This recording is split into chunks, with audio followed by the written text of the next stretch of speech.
হইলো ভুট্টা আর ভুট্টা এগুলো হইছে ছাদের মধ্যে। হ্যালো এভরিওয়ান, আসসালামু আলাইকুম। আমার চাচা শ্বশুরের ছাদ বাগানও অনেক ধরনের সবজি আছে, তো এইখানের মাঝে ভুট্টা আছে, অনেক ফল টলেরও গাছ আছে। তো যাই হোক, দেখলাম যে অনেক ভুট্টা গাছ আছে আর ভুট্টা গাছের মাঝে অনেক ভুট্টা ধরে রয়েছে। তো আপনার ভাইয়া ভুট্টা গাছও গিয়া ভুট্টা ওগুন ফারলাম, দেখা যাক কয়টা ভুট্টা মিলে। ভুট্টা গুলা বেশি বড় হয়েছে না, একটু ছোট ছোট রয়েছে আর এগুলার বয়সও বেশি হয়ে গেছে, কারণ এগুলা বিশেষ করে মাটি তো পার না, যার কারণে এগুলা বড় হইতে পারে না। যাই হোক, তারপরে দেখবো আজকে যে আমরা ছাদ বাগানও কয়টা ভুট্টা এখানে দেখি আপনার ভাইয়া সব ভুট্টা গাছ থাকি সব ভুট্টা ফাড়া, আর যেগুলো একদম ছোট রয়েছে এগুলা ফাড়া না রাখি দেইরা, এগুলা পরে বড় হইলে পারবা। চাষা অসুস্থ থাকায় বেশি পরিচর্যা করতে পারবে না বাগানোর, ছাদ বাগানোর, যার কারণে এগুলা এত বেশি বড় হইছে না। যাই হোক, এখানে একটা আম গাছ আছিল আর আম গাছটা অবশ্য আমার চাষার নাই। তো ভুট্টা গুলার কুষা আপনার ভাইয়া সারাইলার আর সারাইয়া দেখলা যে ভুট্টা ধরছে নি। দেখা যাক এটার মাঝে ভুট্টা কয়টা ধরছে।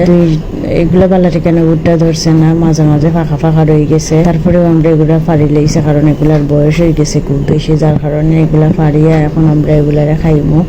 যাই হোক, এখানে মাঝে আম গাছ দেখছি আর আম গাছও খুব সুন্দর আম আইছে। তো আম দেখে আর লোক সামলানি গেছে, আপনার ভাইয়া দুইটা আম ফাড়ি লেগেছে। এটা আমরা আম গাছ নাই, তারপরেও আমরা আম পাড়ি লেগেছি, কেন পারমিশন নেওয়া আছে। আম তো এটা মাশাআল্লাহ অনেক বড় বড় আছে আর অনেক সুন্দর আছে, এগুলা এখন আমরা ফাড়ি লেগেছি। আর এখন আমগুলা খাইতাম এত ইচ্ছা করে, এখন আমরা আমগুলা খাইলে মর। আমি ভুট্টা গুলা আতনিয়া দেখলাম যে এগুলা তো কয়টা দানা আছে, দেখলাম বেশি নাই, বেশিরভাগ অংশই ফাঁকা রয়েছে। যাই হোক, যতটুকু মিলছে আলহামদুলিল্লাহ।